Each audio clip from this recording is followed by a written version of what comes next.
হযরত ইদ্রিস আলাইহিসসালামের শখের মৃত্যু ও বেহেশতে গমনের এক আগন্তুক ব্যক্তি ৩ দিন পর্যন্ত হযরত ইদ্রিস আলাইহিসসালাম এর সাহচর্যে থাকলেন। তার আচরণবিধি লক্ষ্য করে হযরত ইদ্রিস আলাইহিসসালাম এর মনে সন্দেহের উদ্রেক হলো যে এই ব্যক্তি নিশ্চয় কোনো মানুষ নয়। অতএব তিনি বললেন, আল্লাহর কসম, আপনি আপনার প্রকৃতি পরিচয়টা বলুন।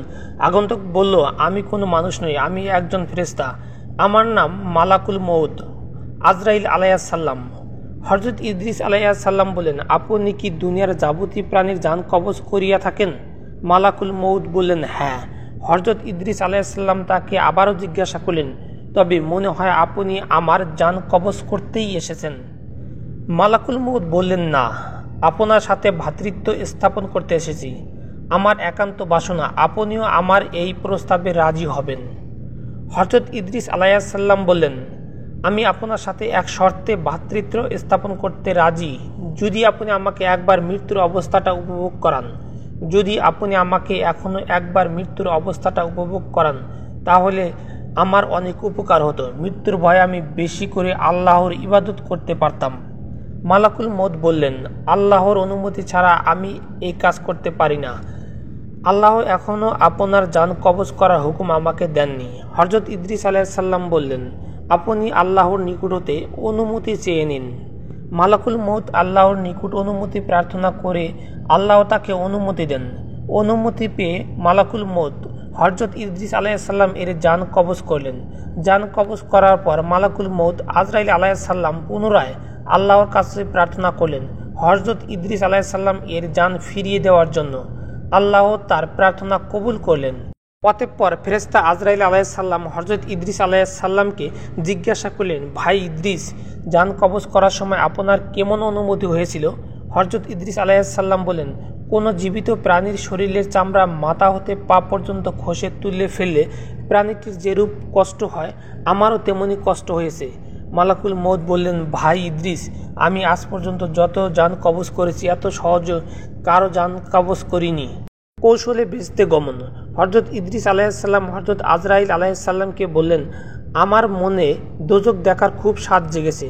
যদি আপনি আমাকে দোজখ দেখাতেন তবে আমি দোজখের ভয় ইবাদত বন্দিগিতে আরও বেশি মনোযোগী হতে পারতাম। মালাকুল মউত তাকে দোজখ দেখাতে দোজখের দরজা নিয়ে গেলেন। তিনি দোজখ দেখার পর বললেন, ভাই আজরাইল, আমার মনে বেহেশত দেখার বড়ই স্বাদ জেগেছে। যদি আপনি আমার এই স্বাদটা পূর্ণ করতেন তাহলে আপনার প্রতি চিরকৃতজ্ঞ থাকতাম। মালাকুল মউত বললেন, যদি আপনি আমাকে কথা দেন যে বেহেশত দেখি আপনি আমার নিকট ফিরে আসবেন তাহলে আমি আপনাকে বেহেশত দেখাতে পারি। হযরত ইদ্রিস আলাইহিসসালাম তাতে রাজি হয়ে মালাকুল মউত তাকে বেহেশতে দেখাতে নিয়ে গেল। বেহেশতের দরজা আসলে হযরত ইদ্রিস আলাইহিসসালাম তার পায়ের জুতা খুলে বেহেশতে প্রবেশ করলেন।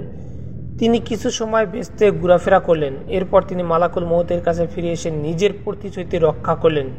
পরক্ষণে তিনি এক দৌড়ে আবার বেহেশতে ঢুকে গেলেন। মালাকুল মউত তাকে ডেকে বলল, ভাই ইদ্রিস, আপনি আবার বেহেশতে ঢুকলেন কেন? তাড়াতাড়ি বেরিয়ে আসুন, আমি আপনাকে আবার পৃথিবীতে পৌঁছিয়ে দিব। হযরত ইদ্রিস আলাইহিসসালাম বেহেশতের ভিতর থেকে জবাব দিলেন, ভাই আজরাইল, আল্লাহ তাআলা ইরশাদ করেছেন, প্রত্যেক প্রাণী একবার মৃত্যুর স্বাদ গ্রহণ করবে এবং একবার দোজখ না দেখে কেউ বেহেশতে যেতে পারবে না। আমি তো একবার মৃত্যুর স্বাদ গ্রহণ করলাম এবং দোজখও দেখলাম, তারপর বেহেশতে হতে বের হয়ে আপনাকে দেওয়া প্রতিশ্রুতিও তো রক্ষা করলাম। অতএব এখন আমি আর বেহেশতে হতে বের হব না, আপনি আপনার কাজে চলে যেতে পারেন। মালাকুল মউত হযরত ইদ্রিস আলাইহিসসালাম এর জবান শুনে কর্তব্য স্থির করতে না পেরে দাঁড়িয়ে রইলেন। আল্লাহ তাআলা তখন হযরত আজরাইল আলাইহিসসালামকে লক্ষ্য করে বললেন, আজরাইল, ইদ্রিসকে বেহেশতে থাকতে দাও, তার ভাগ্য আমি এইরূপ ঘটনায় লিপিবদ্ধ করে রেখেছিলাম। অতঃপর হযরত ইদ্রিস আলাইহিসসালাম মহাসুখে বেহেশতে বসবাস করতে লাগলেন।